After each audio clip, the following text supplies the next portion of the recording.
અધ્યાય 6 શ્લોક નંબર 32. ગુરુર્બ્રહ્મા ગુરુર્વિષ્ણુઃ ગુરુર્દેવો મહેશ્વરઃ ગુરુઃ સાક્ષાત પરબ્રહ્મ તસ્મૈ શ્રી ગુરવે નમઃ. આત્મૌપમ્યેન સર્વત્ર આત્મૌપમ્યેન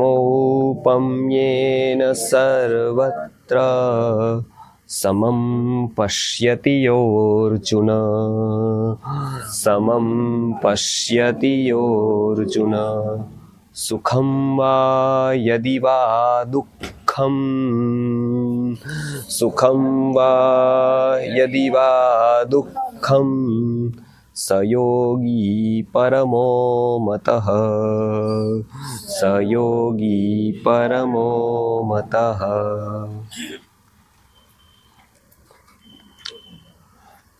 આ અધ્યાયની અહીંયા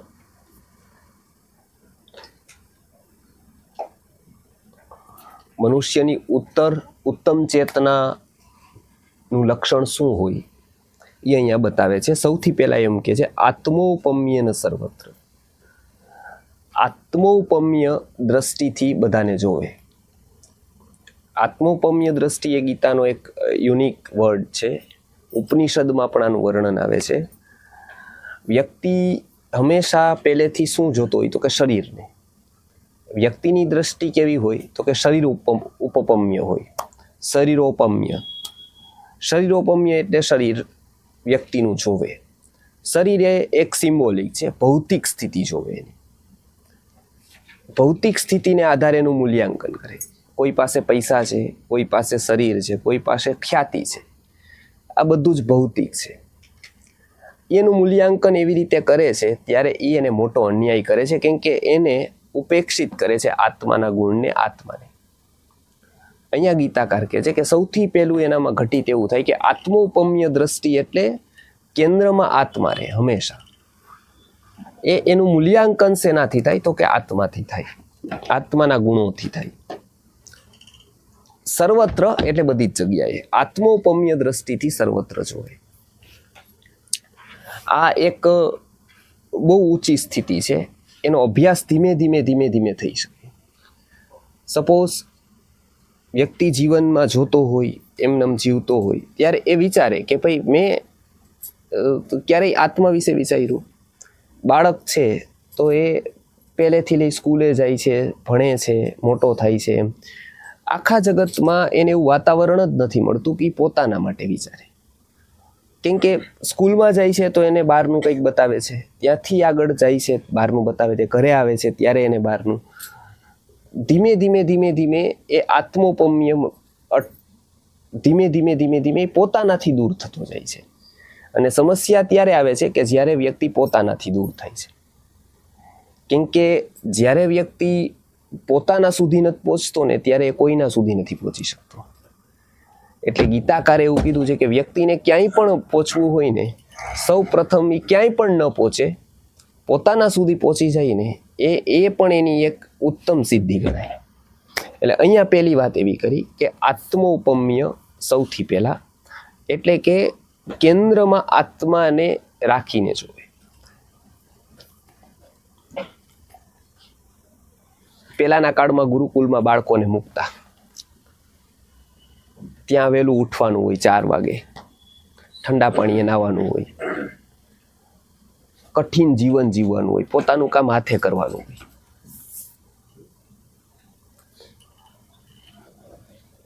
પ્રશ્ન નહોતો થતો કે આવું શું કામ કરવાનું. ઘરે સુખી હોય બધા,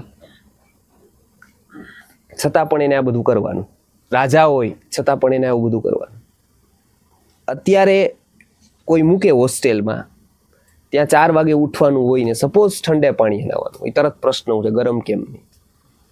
ભૂખ્યું રહેવાનું હોય, પ્રશ્ન ઉઠે નાસ્તો કેમ નહીં. થોડીક પણ અગવડતા હોય તો કે એવું કેમ, એના કરતાં સ્ટાફ કેમ નહીં. હાથે કામ કરવાનું હોય તો પ્રશ્ન થાય કે તો સ્ટાફ કેમ નહીં, કામવાળા કેમ નહીં? એક વસ્તુમાં એક પ્રશ્નો ઉઠતા જાય. તો આવું કેમ નહીં, તો આવું કેમ નહીં? અને શ્રીમંતો હોય તો એને બધી સગવડતા કરી આપે. એને ખબર નથી કે એને સગવડતા નથી કરી આપતા, એનું પાંજરું તૈયાર કરે છે. આત્મોપમ્ય દ્રષ્ટિ ક્યારેય વિકસતી જ નથી, કેમ કે શરીર જ કેન્દ્ર મારી હંમેશા. માતા પિતા શું જોઈએ? શરીરને કોઈ તકલીફ ન પડવી જોઈએ. વહેલો ઉઠે તો શરીરને તકલીફ છે, તો વહેલું નહીં ઉઠવાનું, મન પડે ત્યારે ઉઠવાનું. કંઈ પણ પોતાનું કામ હાથે કરશે, શરીરને થોડી તકલીફ પડશે, એવું નહીં કરવાનું. કરવું હોય તો કરવાનું. એનાથી શરીરના સ્તર ઉપર આળસ થાય, આળસ ઘટિત થાય. આળસ ઘટિત થાય એટલે હંમેશા આપણે ત્યાં કીધું કે 3 ચાણક્ય કહે છે કે સૌથી મોટા શત્રુ છે. એક તો મફતનો રોટલો, નવરાશનો ઓટલો અને રોગોનો ખાટલો. આ 3ની ઉત્પત્તિ એક જ જગ્યાએથી છે, આળસથી.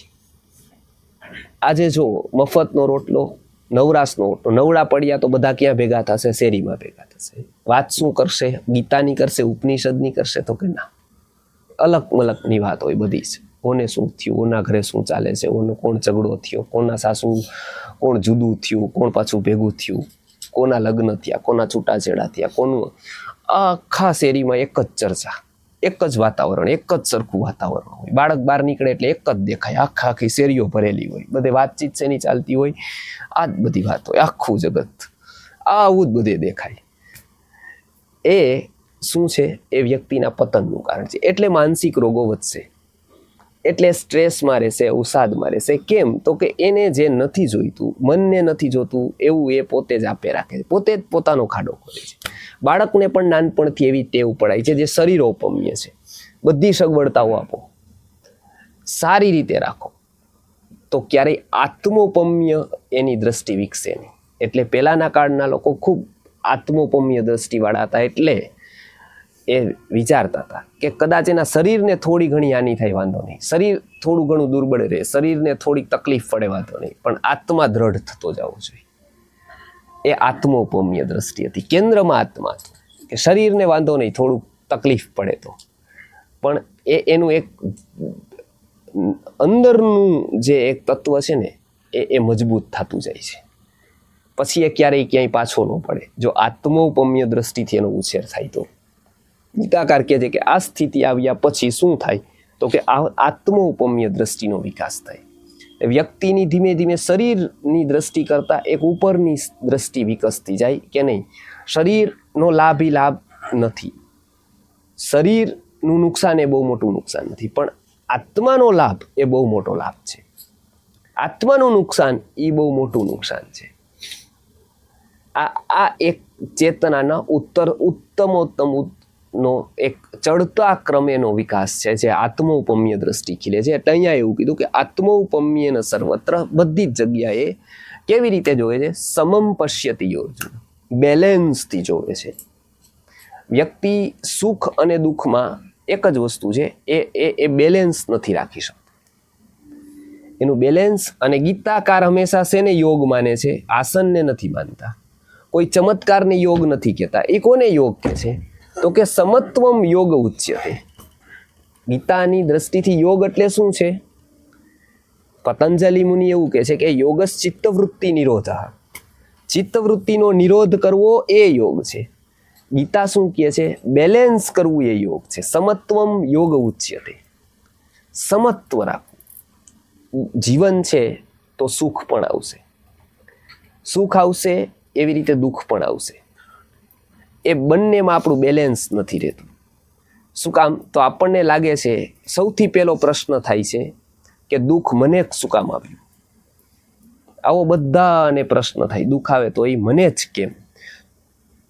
આ પહેલો પ્રશ્ન છે. હવે અહીંયા ગીતાકાર કહે છે કે કર્મ વ્યવસ્થા એના માટે એમને સમજાવેલી છે. એ સમજાવે છે કે કોઈ કર્મ કરે અને દુઃખ તમને આવે એવું ક્યારેય બને નહીં. આપણા જ કર્મોને કારણે આપણને દુઃખ આવી શકે. જેવી રીતે દુઃખ આવે એવી રીતે દુઃખ જાય બી ખરા. એટલે એ કહે છે કે દુઃખમાં એક પહેલી વસ્તુ રહી, એક સમત્વમ, એટલે કે સર્વત્ર એ સમદ્રષ્ટિ થાય. એટલે ક્યાં? તો કે સુખમ, એટલે કે સુખમાં પણ બેલેન્સ રહે બીજું દુઃખમાં મોટે ભાગે ફરિયાદ હોય છે વ્યક્તિને, કંઈક ને કંઈક ફરિયાદ હોય. એનાથી મુક્ત ક્યારે થાય તો કે જ્યારે એને કર્મ વ્યવસ્થા ખબર પડે ત્યારે એ મુક્ત થાય એનાથી, કે એને ખબર પડે કે ઓકે કર્મ વ્યવસ્થા મુજબ દુઃખ આવે તો આવી શકે, કર્મ વ્યવસ્થા મુજબ સુખ આવે એ પણ આવી શકે. એટલે આ બંને પાસા સુખ અને દુઃખ એ વ્યક્તિના જીવનને બહુ મોટા પ્રભાવી કરતા પાસા છે. એવું કહેવાય કે વ્યક્તિનું જીવન આ બંનેથી જ ચાલે છે, બે જલેસા છે એને, કાં તો સુખ છે અને કાં તો દુઃખ છે. વ્યક્તિ શું કામ બધું કરે છે તો કે સુખ મેળવવા માટે અને દુઃખથી બચવા માટે બધી જ પ્રવૃત્તિઓ જો આ બે ઉપર જ એની ગોઠવાયેલી હોય. સુખ મેળવવાનું હોય એને અને મેક્સિમમ દુઃખથી બચવાનું હોય, કોઈ પણ પ્રકારના દુઃખથી બચવાનું હોય એને. આ બે ઉપર જ એનું આખું જીવન કેન્દ્રિત હોય, આ બે જ, સુખ અને દુઃખ. ગીતાકાર કહે છે કે જો સુખનું વિચારો છો તો પરમેનન્ટ સુખનું વિચારો, આજ જન્મરાનું નહીં, જન્મનું વિચારો. ખાલી નાની દ્રષ્ટિ નહીં, ખાલી અત્યાર પૂરતું નહીં, પણ લોંગ ટર્મનું વિચારો. લોંગ ટર્મનું સુખ શેમાં છે? એને કહેવાય સમદ્રષ્ટિ. એટલે કે એક તો છે કે સમ એટલે કે બેલેન્સ, અને એક સમ એટલે તત્વ, એટલે કે તત્વની દ્રષ્ટિ હોય, એટલે કે લાંબો વિચાર હોય. પેલું દુઃખ છે તો એમાં પણ લાંબો વિચાર છે. આપણે ત્યાં એવું કહેવાય કે કેટલાક દુઃખો છે ને એ દુઃખો નથી હોતા, એ ઘડતરનો એક ભાગ હોય છે.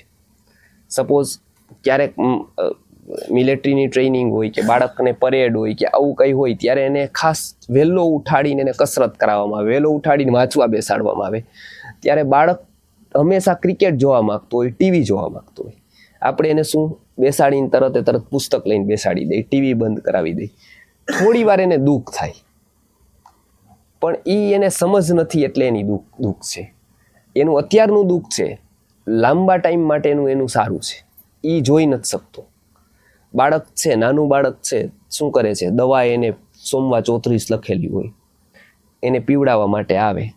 હવે એ સમયે એને આઈસ્ક્રીમ આપો તો કેવી મજા આવે એને, કેટલો એને થાય કે નહીં બહુ સરસ, એમ ટૂંકમાં મને ચોટી પડે કે કાંઈ પણ એ ટાઈમે સોમવા 34 હોય એ લઈને એને પીવડાવવા માટે જાય એટલે એ પહેલું જોવે કે કડવાણીની બોટલ છે, એટલે એની બધું જ તૈયારી કરે કે એને બને એટલો એ પ્રતિકાર કરે. ત્યારે એવું કહેવાય, શાસ્ત્રકારો કહે છે કે બાળકોની જે સાયકોલોજી છે ને, બાળક એ વખતે વિચારતું હોય છે કે માં એને કડવી દવા પાતી હોય ને દરરોજ, કાંગસ્યો ને આ બધી, ત્યારે એ એવું વિચારતી હોય છે કે આ માં થઈને આવું કેમ મને કરે છે. એ તો પૂરા પ્રતિકારમાં જ હોય કે આટલી બધી કડવી દવા એ માં થઈને શું કામ પીવડાવે? દુશ્મન પીવડાવે સમજી શકાય, માએ તો આઈસ્ક્રીમ ખવડાવવો જોઈએ, એને તો સારું જ ખવડાવવું જોઈએ. આ માં થઈને આવું કેમ ખવડાવે છે? અને ન હોય તો ગમે ત્યાં શોધીને વૈદ પાસેથી લઈને પણ એ આપે છે. તો એ કેવી રીતે આપે? એ શું કામ આપે છે?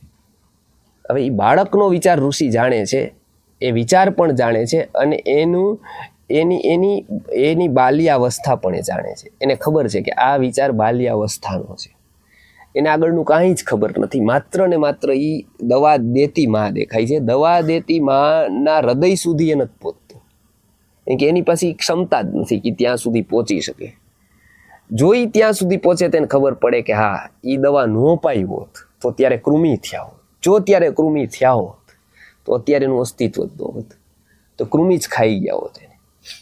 એ ન થાય એના માટે એમને કડવી દવા, પણ એ કડવી દવા જ્યારે આપે છે ત્યારે એને નથી ખબર કે એ કડવી દવા આપીને પણ એનું હિત કરે છે. એ લોંગ ટર્મ માટેનું સુખ છે. કેટલાક દુઃખ કુદરતના એવા હોય છે આપણા જીવનમાં કે દેખાતા હોય ને ત્યારે એ દુઃખ લાગે આપણને,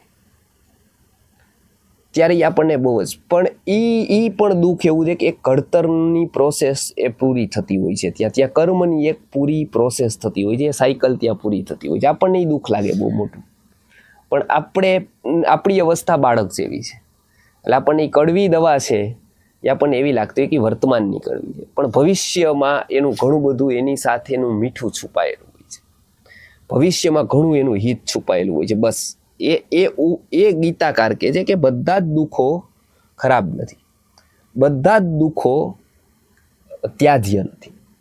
દુઃખ પણ ઉપયોગી છે, અને દુઃખનો પણ કર્મ વ્યવસ્થામાં એક રોલ છે. આ દ્રષ્ટિ આવે તો એને કહેવાય છે આત્મૌપમ્ય દ્રષ્ટિ. એક તો સુખ પ્રત્યે, એક તો દુઃખ પ્રત્યેની.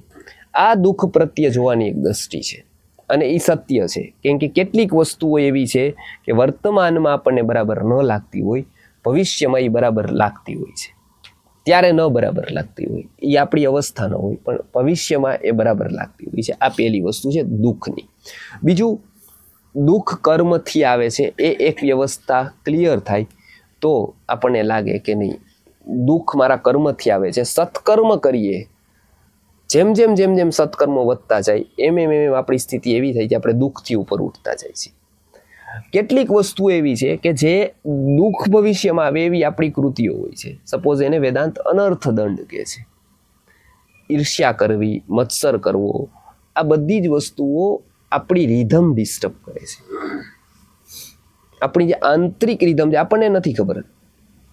કોઈક વ્યક્તિ કોઈકના ફળિયામાં જાય અને એને કચરો નાખે. એક દિવસ તમારા ફળિયામાં કોઈ કચરો નાખે, આપણા ફળિયામાં આવીને એક દિવસ નાખે, 2 દિવસ નાખે, ત્રીજે દિવસે આપણે ચીડાઈ જાય કે તમે અહીંયા શું કામ નાખો છો, કેટલા બધી જગ્યાઓ છે ત્યાં નાખો. હા, ઝઘડો કરે. ફળિયામાં કચરો નાખે તો વ્યક્તિનું રિએક્શન હોય છે. હવે એવી જ વસ્તુ સેમ ફળિયામાં કચરો કોક નાખે, જેવી રીતે તમારા મનમાં કોક કંઈક કચરો નાખે છે ડેઈલી. વાય રિએક્ટ કરે છે ને. અહીંયા કહે છે કે આવતા રહેજો, ચા પાણી પીવું. શું થયું બહાર? ત્યાં શું છે? કા વાર્તા નવા જૂની શું છે? એ નવા જૂનીની શરૂઆત કરે છે કે ત્યાં એવું થયું, ત્યાં એવું થયું, ત્યાં એવું થયું, ઓલા બધા આમ થયું, આ બધા આમ છે, આવું આ બહુ ખરાબ છે, અને હમણાં લોટરી લાગી ગઈ પણ એ બીજાના પૈસે જ ખેલ છે, ઓલો આમ છે. એ બધી વસ્તુ કહે છે. અલગ અલગની વાત થાય છે. એને ખબર નથી કે એના મનમાં ત્યારે કચરો, ઈર્ષ્યા કરશે, મત્સર થશે, આ બધી જ વસ્તુ થશે. ત્યારે શું થશે? એ એટલા પ્રમાણમાં આત્માથી દૂર જશે, એટલા પ્રમાણમાં તો એની ચેતના નીચે આવશે. એટલે અહીંયા ગીતાકાર કહે છે કે એક દુઃખ એવું છે કે જે સમષ્ટિગત આવે છે, એ વ્યક્તિના હાથમાં નથી.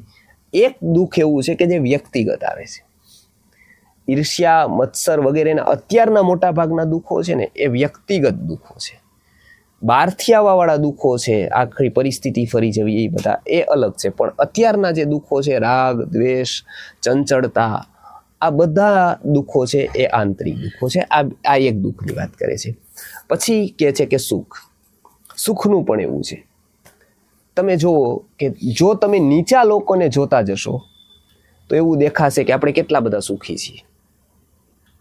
આપણાથી હંમેશા છે ને નીચાનો વર્ગનો જોવાનો વિચાર કરવો, નીચું જોવું. નીચો જોશો તો કેટલા લોકો દુઃખી છે, કેટલા અંધ લોકો છે. અંધ લોકો પાસે આંખ જ નથી. અપંગ લોકો છે, એને અહીંયાથી ત્યાંનું ડિસ્ટન્સ કાપવું હોય કેટલી મહેનત કરવી પડે છે. હાથ આમ તેમ, આ કરે પછી ત્યાં પહોંચે છે. એ વ્યક્તિ વિચારતો નથી કે મને આંખ, હાથ, પગ સરળતાથી, સહજતાથી મળ્યા છે. આ ભગવાનની ઓછી કૃપા નથી. સ્વસ્થ શરીર મળવું ને એ ઓછા પુણ્યનો પરિપાક નથી. એ ખૂબ પુણ્ય. મહતા પુણ્ય પિંડેન કાયન્ન સૌ ત્વયા કૃતા. બહુ મોટા પુણ્યનો રાશિ જમા થાય પછી કાયા મળે છે, પછી શરીર મળે છે. એટલે જેમ જેમ જેમ જેમ આપણે વિચારતા જઈએ ને તો જગતના કેટલા દુઃખી લોકો છે. એના કરતાં સુંદર શરીર મળવું, સ્વસ્થ શરીર મળવું, સારી સ્થિતિ મળવી, વિચાર કરે એવું મન મળવું, આ બધી જ છે ને એસેટ છે મોટી મોટી. પણ વ્યક્તિ આ સુખને જોતો નથી. અને સુખનો હંમેશા એવો સ્વભાવ છે કે જ્યાં સુધી દૂર છે ને કોઈ પણ વસ્તુ, ત્યાં સુધી સોનું છે, ત્યાં સુધી એ સોનાની છે. અને પોતાનાથી જેટલી દૂર છે ને એટલી એ વધારે સોનાની, વધારે વેલ્યુએબલ છે. ઝૂંપડપટ્ટીમાં રહેવાવાળા વ્યક્તિને મર્સિડીઝની વાત આવે, મર્સિડીઝ કી એટલે એ જિંદગીની સૌથી ઇન્દ્ર જેવું સુખી ગણે મર્સિડીઝની પ્રાપ્તિ. કેમ કે મર્સિડીઝ ક્યાં ઊભી છે અને પોતે ઝૂંપડપટ્ટીમાં છે. એનાથી કેટલી બધી દૂર છે. જેટલી દૂર છે એટલી વેલ્યુએબલ છે એના માટે. પણ જેમ જેમ જેમ જેમ એ નજીક આવતી જાય એમ એની વેલ્યુ ખતમ. આજે મર્સિડીઝ પછી ફેક્ટરી હોય મોટી ને મર્સિડીઝ હોય તો એ બાજુમાં પડેલી હોય. ટેન્શન એટલું બધું હોય કે એને જોવાનો ટાઈમ ન હોય. ત્યાં 5 પડેલી હોય. એકય તરફ જોવાનો ટાઈમ નથી. 5 આવી ગઈ 0 થઈ ગયું. નહોતી તે દિવસે સોનાની હતી. કોઈ પણ વસ્તુ એવો ચમત્કાર છે કે જ્યારે એ આવે છે બાજુમાં ત્યારે એ પૂરું થઈ જાય છે. જ્યારે દૂર છે ત્યારે સોનાની છે. કોઈ વ્યક્તિ હોય, વસ્તુ હોય, કોઈ પણ વસ્તુ હોય, જ્યારે દૂર છે સોનાની છે. નજીક આવે છે, પ્રાપ્તિ થઈ જાય છે, સમીપ આવી જાય છે, એનું પૂરું થઈ જાય, એની કિંમત 0 થઈ જાય છે સાવ. બધામાં એક જ ન્યાય લાગુ પડે છે આખી સૃષ્ટિમાં. દૂર છે ત્યાં સુધી બધું જ સોનાનું છે, ત્યાં સુધી બધાને પ્રાપ્ત કરવું છે, ત્યાં સુધી બધી જ માનતાઓ છે લેવા માટેની. જેવું આવી ગયું એવું એ 0 થઈ ગયું. પછી વ્યક્તિને એવું લાગે છે કે આનો શું અર્થ હતો. એક બહુ મોટા તત્વજ્ઞાનીની વાત છે. એ ભારતમાં ફિલોસોફર છે ને, એ તુષ્યંતી છે, રમંતી છે. એ બહુ સામાન્ય જીવન જીવે છે. એની પાસે ઠઠારો નથી કાંઈ. ભારતનો તત્વજ્ઞાની એપ્લાઇડ ફિલોસોફર છે. એ નાના નાના કામ કરે છે, આમ સામાન્ય વ્યક્તિની જેમ રહે છે. એટલે જે લોકો વેસ્ટર્ન ફિલોસોફીની બધું ભણે એટલે એનું એક કામ એની પાસે અપેક્ષા હોય કે એને આવું હોવું જોઈએ. તો એક તત્વજ્ઞાની છે, ફુગો ફૂલાવે છે. બાળકોને રમાડતા હતા વારાણસીમાં. ફુગો ફૂલાવે, પછી ઓલા છોકરાને આપે, પછી ઓલા છોકરાને આપે. એટલે યુનિવર્સિટીમાં કોઈ પૂછ્યું કે સારામાં સારું ઇન્ડિયન ફિલોસોફી મારે શીખવી હોય એવું તત્વજ્ઞાની વ્યક્તિ કોણ, એમ જે ફિલોસોફર હોય. એટલે બધાએ 2-3 લોકોએ નામ આપ્યું કે બનારસમાં પેલા જે વ્યક્તિ છે ને એ બહુ મોટા ફિલોસોફર છે. એટલે એ કે ઓકે ત્યાં મળશે, તો કે હા. એટલે એને એવું હતું કે એ ફિલોસોફર છે એટલે પુસ્તકો હશે ઘણા બધા, અને વાંચતા હશે આવી રીતના, અને ગંભીર હશે આવી રીતના. કોઈ હશે ને એકાંતમાં બેઠા હશે, કુટિયામાં સાધના કરતા હશે. એની બદલે એ જેવી રીતે એન્ટર થયા ત્યાં છોકરાઓ બધા 5-7 રમતા હતા એની આગળ. અને ફુગો ઓલાને ફૂલાવી દે, પછી દોરો બાંધી દે, પછી એને કે તું રમ, પછી બીજા છોકરાને બોલાવે છે, પછી એને ફુગો ફૂલાવી દે, પછી એને દોરો બાંધી દે. એટલે એને કીધું કે આ ભાઈ પેલા જે તત્વજ્ઞાની છે એ ક્યાં છે. એટલે એ પોતે જ હતા. એટલે એને કાંઈ ન કીધું. એટલે અંદર પૂછતા ઓલા ભાઈ પાસે ગયા. ત્યાં ગયા કે ઓલા ક્યાં છે. તો કે જો ઓલા તમને શેરીમાં મળ્યા ને શરૂઆતમાં, ડેલીમાં જ તમે એન્ટ્રી થયા ત્યાં ઈ જ છે. હોય ને. એટલે પાછા ગયા. એટલે કે મારે આ ફલાણા ભાઈનું કામ છે તત્વજ્ઞાનીનું, કે મળી શકશે. કે હા હું જ છું. એને જોયું કે ટેલી કર્યું કે આમાં બેસતું નથી. તમારી વિશેની જે વાત થઈ કે તમે આટલું બધું તત્વજ્ઞાન જાણો છો, અને છોકરાઓ બધા રમે ઓલા કે મને ફુગો આપો. એટલે કે આ વ્યક્તિ આમાં ટાઈમ પાસ કરે છે, આવડી મોટી વ્યક્તિ ને આવી બધી વસ્તુમાં ટાઈમ પાસ. એટલે એ લાગ્યું એને કે આ હું ખોટી જગ્યાએ તો આવ્યો ટૂંકમાં. કેમ કે ઓલાની ગણિત ખોટું હોય શકે, મારું તો હોય જ ન હોય ખોટું ગણિત. હરેક વ્યક્તિને એવું લાગે કે મારું ગણિત નો ખોટું હોય તો બીજાનું હોય, ભલે 3. પણ એટલા બધા લોકોએ કીધું એટલે ઓકે. એટલે એ કે ચાલો બેસીએ. બેઠા. એ બ્રહ્મસૂત્ર ઉપર તમે આટલું કામ કર્યું, અદ્વૈત સિદ્ધિ તમે જાણો. હા, પણ મને એ ન સમજાણું કે તમે આટલા બધા વિદ્વાન થઈ નહીં કે ઓલું ફુગાની રમત રમતા હતા કે જે સાવ વ્યર્થ છે.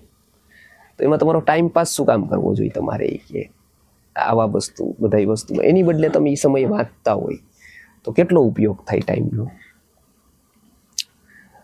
ફુગા જેવી તો કે મેં એકય રમત જ ન જોઈ છે તમે અત્યારે રમતા હતા. એની બદલે ચેસ હોત તો થોડોક ફાયદો થાય. બૌદ્ધિક રમત હોય, કેમ કે એમાં આખા ચોકઠા હોય બધા જે જગતના ગોઠવાયેલા હોય, તો એમાં થોડું કંઈ એવી બુદ્ધિ લાગે કે કોનું ક્યાં ગોઠવવું, કોને ક્યાંથી રાજાને હલાવો કે વજીરને હલાવો. આમાં તો કાંઈ જ નહીં ફુગા. એટલે એને સમજાવ્યું કે તમે બરાબર જોયું જ નહીં હજી. એ કે આ બધી રમતમાંથી છે ને કે કોઈ તત્વજ્ઞાનની રમત હોય નહીં, કે હું બીજી કોઈ રમત નથી રમતો, પણ તત્વજ્ઞાનની કોઈ રમત હોય ને તો એ ફુગો ફૂલાવાની એક જ રમત છે. તો કે કેમ? તો કે તમે શું ભણ્યા છો? એટલે હું એન્જિનિયર છું. ઓકે, એન્જિનિયરનું ભણતા હતા ત્યારે તમારું શું હતું કે તમને શું ઈચ્છા હતી? એટલે કે ત્યારે એવી ઈચ્છા હતી કે કાં ફર્સ્ટ ક્લાસ આવું ને કાં યુનિવર્સિટી ફર્સ્ટ આવું. એટલે કે તમે એ પહેલા વર્ષમાં હતા ત્યારે એવી કે હા. પછી બીજું થયું, ત્રીજું થયું, કેટલા વર્ષ પછી કે આ ફર્સ્ટ ક્લાસ ડિસ્ટિંક્શન આવી ગયું, કે ડિગ્રી મળી ગઈ. બરોબર કે પછી બિઝનેસ કર્યો પછી તો કે બસ હવે તો કાંઈ હવે એની જરૂર ન રહી કે જ્યારે તમે પહેલા વર્ષમાં હતા ત્યારે તમારી એક જ લગ્ની હતી એ તમે એક ફૂગો જ ફૂલાવતા હતા, હવા ભરતા હતા એમાં કે પહેલો નંબર આવે, પહેલો નંબર આવે, પહેલો નંબર આવે. આખું જગત આગું પાછું થાય તો વાંધો નહીં, ભગવાન મને પહેલો નંબર આપી દે. પછી હનુમાનજી જલ્દી આપે તો હનુમાનજીને નાળિયેર વધેરો, કૃષ્ણ જલ્દી આપી દે તો એને પકડો, પેલા બાબા પકડાવે તો એને પકડો, કંઈ પણ મારે પહેલો નંબર જોઈએ. મારા જીવનનું એક જ લક્ષ્ય, મારે પહેલો નંબર લાવવો છે. એ ફુગામાં હવા તમે ભરતા રહ્યા એટલે એ મોટો થતો ગયો. પછી શું થયું તો કે અચાનક એક દિવસ હવા નીકળી, પહેલો નંબર આવી ગયો, ડિસ્ટિંક્શન આવી, યુનિવર્સિટી ફર્સ્ટ આવી ગયા, એ સર્ટિફિકેટ હાથમાં આવી ગયું. હવે એની કિંમત કેટલી રહી કે 0. હવે ક્યાંક ધૂમ એવું કચરા વાળતા હોય ત્યારે પતાકડું પડે ઉપરથી તો જોવે કે SSCનું છે કાં તો BEનું છે કે રાખી દો અહીંયા શોકેસમાં. હવે એની કોઈ કિંમત ન રહી. એક દિવસ એવું હતું કે આપણે 12મું નહીં કર્યું, એન્જિનિયરિંગ નહીં કર્યું તો આપણું જીવન વ્યર્થ છે સાવ. એવું લાગતું હતું કે ઓહો જીવન ટૂંકાવી દઈએ, કાંઈ ન થયું હવે આટલું.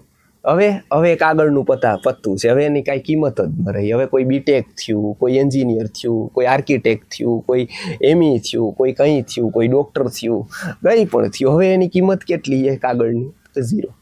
હવે એની કાંઈ જ કિંમત નહીં. હતું ત્યારે શું હતું તો કે હવા ભરાતી હતી એટલે ફૂગો ફૂલતો હતો, ત્યાં સુધી એવું હતું કે નહીં આ જ એજ્યુકેશન છે. પછી 0 થઈ ગયું. પછી શું આવ્યું? પછી એક નવો ફૂગો આવ્યો.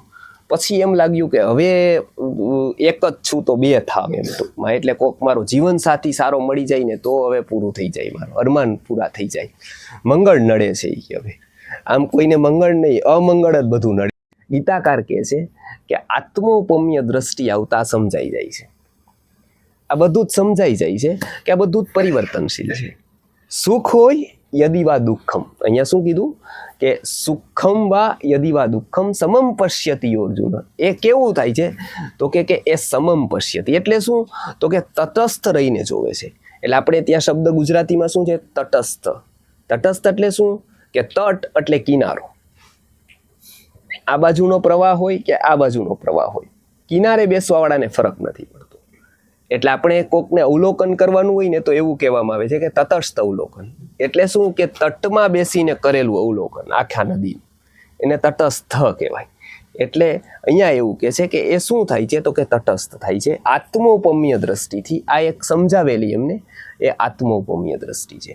એ આવતા શું થાય તો અહીંયા કહે છે કે આત્મોપમ્યન સર્વત્ર સમમ પશ્યતિ. એનું શું થાય છે કે સમતાથી જોઈ શકે છે. કોના સુખ દુઃખ તો કે એક તો પોતાના સુખ દુઃખ એ સમતાથી જોઈ શકે છે, બેલેન્સમાં જોઈ શકે છે. પહેલી વસ્તુ સમમ પશ્યતિ યોર્જુન.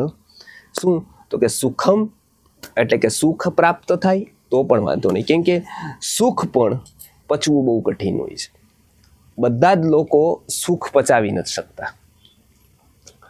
આ એક મોટી વાત છે કે સુખ પચાવવા માટે પણ ક્ષમતા જોઈએ છે, દુઃખ પચાવવા માટે પણ ક્ષમતા જોઈએ છે. એ સુખ અથવા તો દુઃખ એ પચાવી શકે એની ક્ષમતા ધીરે ધીરે વિકસિત થાય છે. એ શું થાય છે તો કે યોગી થાય છે. ગીતાના મતે શું છે તો કે એ યોગી, સયોગી પરમો મત. એટલે કે આ કેવી વ્યક્તિ છે તો કે આને યોગી એવું કહેવાય છે. આ શ્લોક અહીંયા ઉચ્ચ આત્મસ્થિતિને દર્શાવતો શ્લોક છે. અહીંયા બધા શ્લોકનો સારાંશ અહીંયા પૂરો થાય છે. જે આખી એક સ્થિતિની વાત ચાલતી હતી, કર્મ વ્યવસ્થાની વાત ચાલતી હતી, એ અહીંયા પૂરી થાય છે. એ વિકાસ શરૂ કરી શકે. આ વિકાસ કરાવવો એ જ ગીતાકારનું હાર્દ છે. એમને પ્રત્યેક વ્યક્તિને એક જ સંદેશો આપવાનો છે કે પોતે જ્યાં છે ને ત્યાં આત્માની દ્રષ્ટિએ પોતે એક સ્ટેપ આગળ વધે. જ્યાં પણ છે ત્યાંથી એ કંઈક આગળ વધે, કંઈક શીખે અને એ પોતાના જીવનમાં કંઈક ઊંચાઈ પ્રાપ્ત કરે. અહીંયા આ શ્લોકમાં આગળ નહીં આવતી સ્થિતિનું વર્ણન અહીંયા પૂરું થાય છે. અર્જુનના કંઈક પ્રશ્નો છે એ આપણે આવતા વખતે લઈશું. અત્યારે હવે પ્રશ્ન જે ગયા વખતથી રહ્યા હતા એ લોકો એક પૂછી શકશે. જી બાકી હતા પ્રશ્નો છે. હા, અહીંયા સુધીનું પૂરું થયું. આવતા વખતે આપણે અર્જુનના પ્રશ્નો આવતા વખતથી શરૂ થશે તો આપણે ત્યાંથી લેશું. અહીંયા સુધીનું વર્ણન 6થા અધ્યાયનું અહીંયા પૂરું થાય છે. ગયા વખતના પ્રશ્ન તો યાદ નથી, પણ બીજો એક પ્રશ્ન જે ઘણી જગ્યાએ વાંચેલું છે કે આત્માનું વેઇટ 21 ગ્રામ હોય.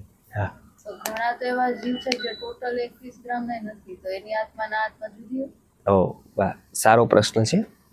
પ્રશ્ન એવો છે કે આત્માનું વજન કેટલું હોય. એટલે રશિયામાં એવો પ્રયોગ થયો કે એક બધી ડેડ બોડી ને વેઇટ માપવાનું, વેઇટ તોલવાનું જે એક મશીનરીઝ હોય, એવી મશીનરીઝ ઉપર એ બધાને પલંગ ઉપર રાખવામાં આવ્યા કે જ્યાં વેઇટ ખબર પડી જાય. બધામાં એક ફરક જોવા મળ્યો. ઓલમોસ્ટ 21 ગ્રામનો એ ફરક હતો. બરાબર. એ લોકોએ કીધું કે આ 21 ગ્રામનો જે ફરક છે એ જે આત્મા જાય છે એનો ફરક છે, એ સોલનો ફરક છે. એ લોકોના મતે સોલ અલગ હતો, આત્મા આપણો અલગ હતો, એને કોઈ ખબર નહોતી. એટલે એ લોકોએ કોઈ જાવાવાળા તત્વને 21 ગ્રામનું બતાવ્યું. એ ન સમજ પડતા અત્યારના લોકો હવે એમાં વિચારીએ તત્વજ્ઞાનની દ્રષ્ટિથી, તો વેદાંતની દ્રષ્ટિથી ત્યારે પંચ જ્ઞાનેન્દ્રિય, પંચ કર્મેન્દ્રિય, પંચ પ્રાણ, મન અને બુદ્ધિ, આ 17 તત્વોનો લિંગ દેહ જાય છે. એમાં વજન માત્ર વાયુનું જ હોય છે, બાકી બધા કોઈ પણનું વજન નથી. એ તત્વો જ છે માત્ર. સપોઝ પ્રકાશ છે એના જેવું. એટલે આત્માનું તો હોય જ નહીં, ખૂબ સૂક્ષ્મ છે, એનું કોઈ વજન ન હોય, એનો ન આકાર હોય. એટલે એ જે 21 ગ્રામ વજન કહે છે ને, એ આપણો વાયુ ગયો. એ વાયુનું વજન અને બીજું કંઈ એમનું ઓછું થયું વાયુ સાથે, એ 21 ગ્રામ એનું વજન છે, નહીં કે એ આત્માનું વજન છે.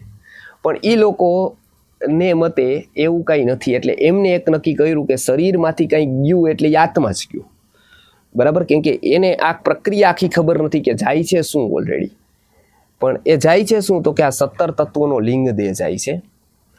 આત્મા તો અતિશય સૂક્ષ્મ છે, એનું તો કોઈ વજન એ કલ્પના અણુથી બી સૂક્ષ્મ છે. એટલે એનું તો કોઈ વજનનો કોઈ પ્રશ્ન જ ના આવે.